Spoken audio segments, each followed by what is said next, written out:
Good afternoon, friends. Mark Holmes here, and as always, thank you guys for watching, commenting, subscribing, and being part of the Joe Blue Sports Report. Without you guys, man, it don't work without you guys. So, got finished my day job. Shout out to Jet D. Jet D taking care of business and getting those bathtubs painted. And I appreciate you, man. I appreciate you, dog. I couldn't do that job without your help. And speaking of dogs, Q, let those dogs out, Q. Q, let those dogs out, man. So, I'm sitting here running through my mind a bunch of things. Now, the Cowboys have said, listen, we're focused in on intensifying the talks for Amari Cooper. There's no way in the world we're going to let Dak Prescott hit the market, so probably end up using a franchise tag to buy themselves some more time to get his deal done. They want to bring back Randall Cobb and Robert Quinn, and then everybody else is going to let basically test the market. Now, I've been running through my mind, and it started to hit me last night. I woke up in a cold sweat in the middle of the night, and this morning, running through this theory in my head where I can't believe I'm going to say this. I can't believe I'm going to say this, but there's evidence to support it. That the Dallas Cowboys were actually wise not to get the long-term deal done for Dak Prescott last year.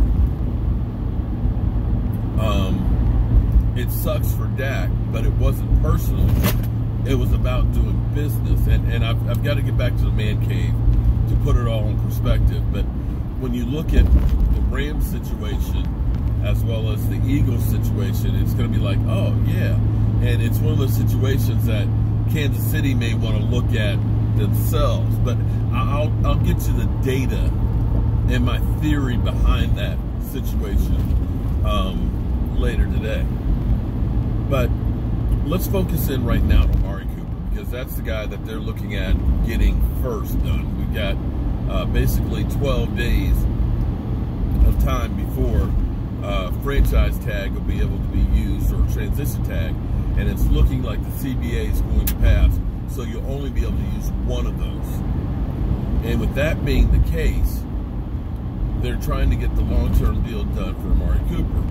And what this says to me is, and this is what I believe, because a lot of people are going through, don't pay that guy because, you know, he didn't show up in away games and things like that. I still believe that Amari Cooper was hurt a lot worse than what was let on. I think the plantar fasciitis ended up preventing him from getting into shape and being able to really work out. And with him dealing with that, I think it may have been a lot worse than we thought. That he was probably getting shot up so that way he could perform. But at some point, this plantar fasciitis ended up leading to other injuries, because he had a multitude of injuries.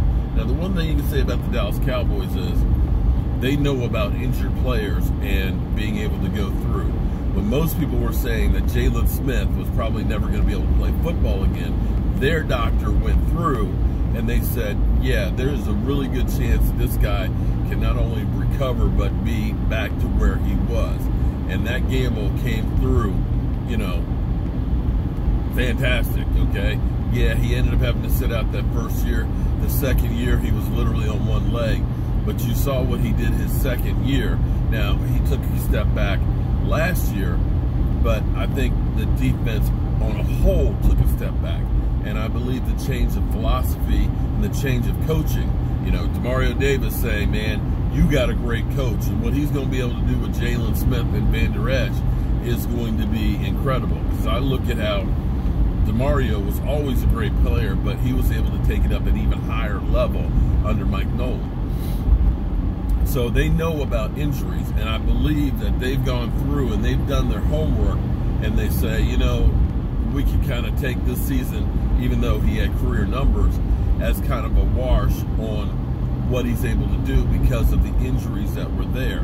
For them to go ahead and say, we want to get a long-term deal, says to me that they believe that he is going to be able to recover and thrive from those injuries.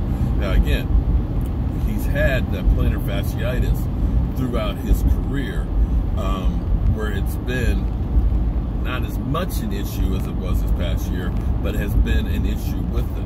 And to me, the Cowboys usually will do their homework and I believe that it's not as bad, or they've gotten it taken care of. It's amazing because we haven't heard anything about injuries or how the recovery is. But to me, for them to not say we're going to tag that guy and focus in on Dak Prescott tells me that they don't have any concerns health-wise of the going forward. Because you truly look at a guy who wants to be at the Dallas Cowboys. He's said that, I don't want to play another team. I like being here. I like being a Dallas Cowboy player. And that sometimes will go a long way, because most of the time, players will look at playing in the NFL as a job, and it doesn't matter where I'm playing. It's about the money that I'm getting. It's not about being the team player. It's about being the team guy, as I am the team, and my team needs to get paid, and be that with the Jets, be that with New Orleans, be that with the Cowboys. Whoever is going to pay me as much as I can get is where I'm going to go. That's where my loyalties will lie. But for a player to say, this is home and this is where I want to be, means a lot in my mind, in the character of the person and the desire and the outcome that you will get. So that's my take on this.